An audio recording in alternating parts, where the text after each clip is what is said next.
Hey guys, we're going to show you a joint circling technique or oscillation technique.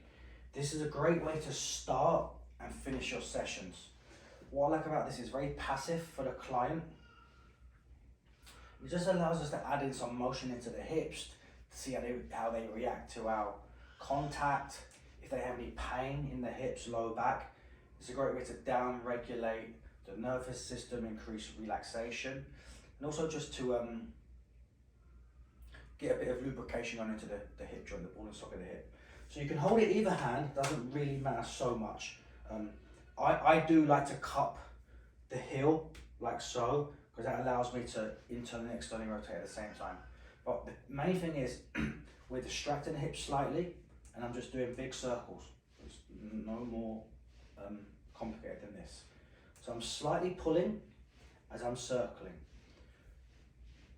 I do 3 to 5 both ways, in terms of clockwise and anti-clockwise. I add in some rotation, and then what I like to do, step out to the side, add some abduction, and do the same thing. Here.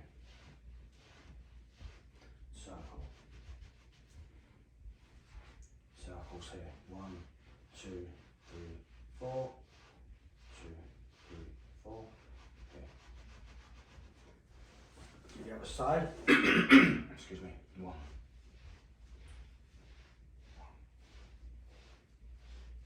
Jostle this way.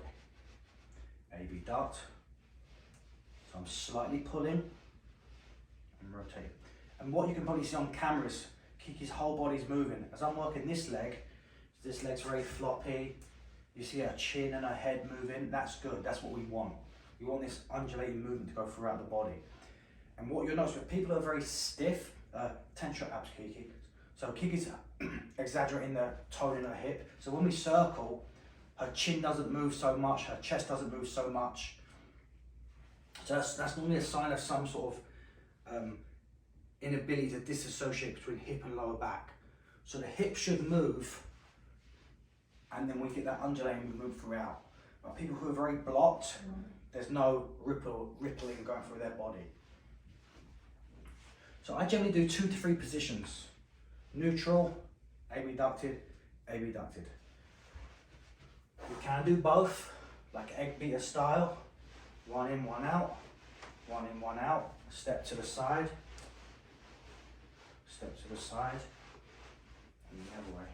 1 in, 1 out. Takes a bit of rhythm. I've got a lot of that. Not.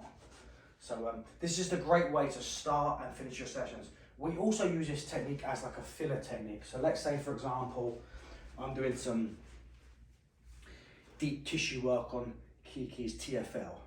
So we're here, and as you know, elbows in TFL are not the most pleasant things to experience. So let's say I'm here, I'm doing some neuromuscular work.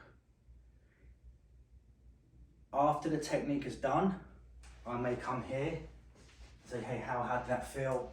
As I'm doing this, and then here, come to the side, and then I may go back to the technique. So you add that in with this, because this is all trying to, passive movement of joints like so, is a great way to lubricate the synovial joint and get some synovial fluid going through that capsule, going through the joints, etc. So the compression with the neuromuscular, then the passive movement with the oscillation is a great combination to add into your practice.